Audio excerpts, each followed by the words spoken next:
आज हम पढ़ेंगे प्रॉपर्टीज ऑफ रैशनल नंबर्स। तो हमारी प्रॉपर्टीज में सबसे पहली प्रॉपर्टी है क्लोजर प्रॉपर्टी। फर्स्ट हमारी है क्लोजर प्रॉपर्टी। क्लोजर प्रॉपर्टी में क्या होता है कि आप अगर किसी एक रैशनल नंबर में किसी दूसरी रैशनल नंबर को ऐड करते हो तो आपके पास जो आंसर आएगा वो भी एक रैशनल नंबर ही होगा। इसी तरीके से अगर आप एक रैशनल नंबर में किसी दूसरी रैशनल नंबर को मल्टीप्लाई करते हो तो भी आपके पास जो आंसर आता है वो भी एक रैशनल नंबर ही होता है। तो अब हम देखेंगे कि हमारी जो क्लोजर प्रॉपर्टी है वो किस किस ऑपरेशन पर अप्लाई होती है। तो देखिए, अगर मान लो हम कोई दो नंबर ले लेते हैं।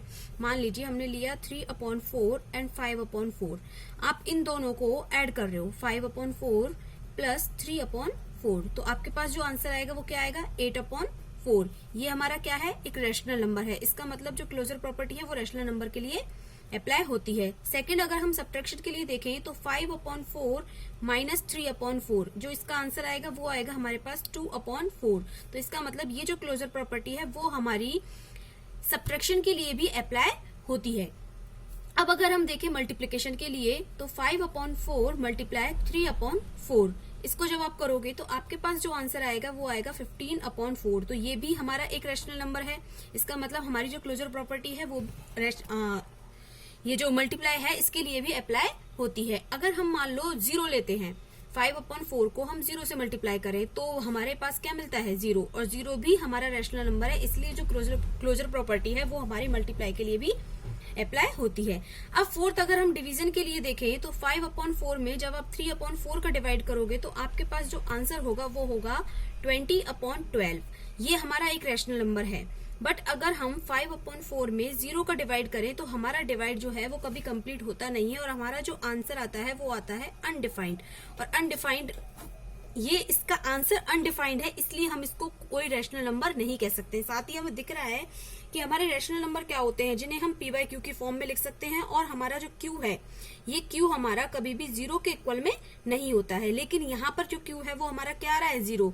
तो ये हमारी एक रैशनल नंबर नहीं हो सकती। इसलिए जो क्लोजर प्रॉपर्टी है वो एडिशन के लिए, सब्ट्रैक्शन के लिए, मल्टीप्लीकेशन के लिए अप्लाई होती है, बट डिवीजन के लिए एप्लीकेबल नहीं होती है।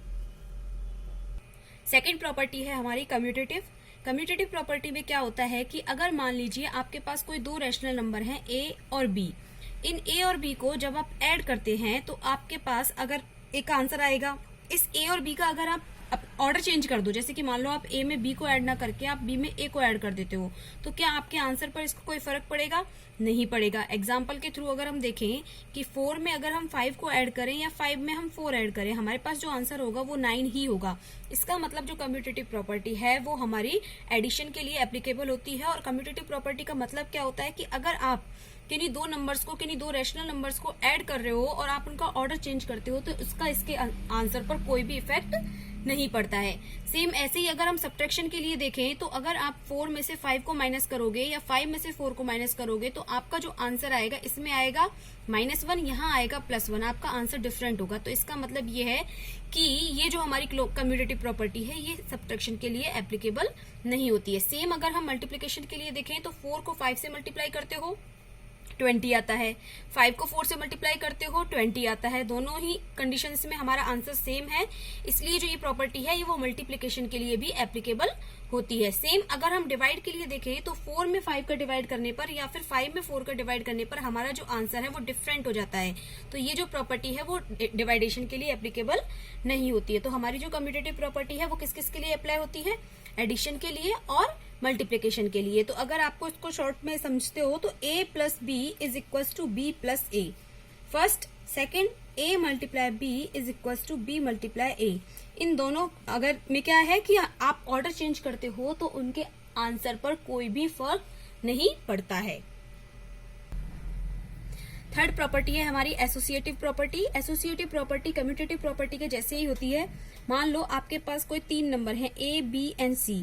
अगर आप इन तीनों नंबर्स को ऐड करते हो, जिसमें आपने पहले b प्लस c को ऐड किया उसके बाद a को ऐड किया, या फिर आप a प्लस b को ऐड करते हैं उसके बाद c को ऐड करते हैं, तो भी आपका आंसर सेम ही रहता है। यही हमारी एसोसिएटिव प्रॉपर्टी रहती है कि आप किन्हीं भी दो नंबर्स को पहले अगर ऐड करते हो बाद में थर्ड नंबर को करते हो तो उसके आंसर पर कोई फर्क नहीं पड़ता है। सेम ऐसे ही मल्टीप्लिकेशन के लिए होता है। अगर आप पहले बी और सी को मल्टीप्लाई कर रहे हो, उसके बाद ए को मल्टीप्लाई करते हो, या फिर आप पहले ए और बी को मल्टीप्लाई कर रहे हो और उसके बाद सी को मल्टीप्लाई करते हो, तो इसका आपके आंसर पर कोई फर्क नहीं पड़ेगा। हमारी जो एसोसिएटिव प्रॉपर्टी है ये भी कम्यूटेटिव प्रॉपर्टी की तरह एडिशन और मल्टीप्लिकेशन के लिए ही अप्लाई होती है। सब्ट्रैक्शन और डिवाइडेशन में ये अप्लाई नहीं होती है। आप इसका एक एग्जाम्पल समझ सकते हैं। वही हमने कोई 3 नंबर लिए 3, 4 एंड 5।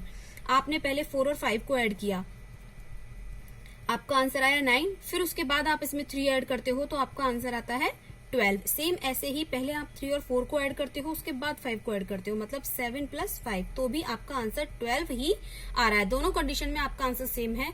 इसका मतलब जो हमारी एसोसिएटिव प्रॉपर्टी है वो क्या कहती है कि आप चाहे पहले किन्हीं 2 चीजों को सॉल्व करो, उसके बाद किसी तीसरी को सॉल्व करो, इसका आपके आंसर पर कोई फर्क नहीं पड़ेगा। फोर्थ प्रॉपर्टी है distributivity of multiplication over addition for rational numbers. ये हमारी प्रॉपर्टी है डिस्ट्रीब्यूटिव प्रॉपर्टी। इसमें क्या होता है कि कोई आपके पास 3 रैशनल नंबर हैं A, B एंड C, और वो आपको कुछ इस तरीके के फॉर्म में दिए हुए हैं जैसे कि A × B + C। तो आप क्या करोगे, आप मतलब ऐसे भी कर सकते हैं कि हम B और C को ऐड करें, उसके बाद A को मल्टीप्लाई करें, या फिर आप इसको ऐसे भी कर सकते हो कि आप पहले A को B से मल्टीप्लाई करते हो, उसके बाद पहले A को C से मल्टीप्लाई करते हो और फिर उन दोनों को आप ऐड करते हो। यही हमारी प्रॉपर्टी होती है डिस्ट्रीब्यूटिव प्रॉपर्टी। सेम ऐसे ही ये हमारे सब्ट्रैक्शन के लिए भी होती है।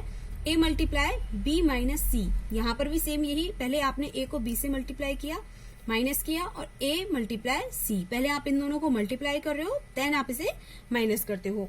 एक एग्जाम्पल के थ्रू समझते हैं कि कोई भी हम 3 नंबर लिए, जैसे कि वही हमने 3, 4 एंड 5, ये आपको इस तरीके से फॉर्म में दिए हुए हैं। तो आप इसको कैसे सॉल्व करोगे, पहले आप 3 को 4 से मल्टीप्लाई करोगे, प्लस 3 × 5, 3 को 4 से मल्टीप्लाई किया, क्या आया 12, प्लस 5 को 3 से मल्टीप्लाई किया 15, इन दोनों को ऐड करोगे, आंसर आएगा आपके पास 27। अब आप देखते हैं कि क्या हमारी ये सही है या नहीं है। तो अगर आप इसको सिंपल वे में ऐसे करोगे कि 5 और 4 को ऐड किया आपने, क्या आया 9, और जब 9 को आप 3 से मल्टीप्लाई करते हो तो क्या आएगा आपके पास 27। दोनों ही कंडीशन में हमारा आंसर सेम है। तो इसका मतलब हम इस क्वेश्चन को दोनों ही तरीके से सॉल्व कर सकते हैं। आप चाहो तो पहले इसे ऐसे सॉल्व करो या ऐसे, लेकिन ये जो है ये हमारा डिस्ट्रीब्यूटिव प्रॉपर्टी का फॉर्मूला है, इस तरीके से हम कर सकते हैं।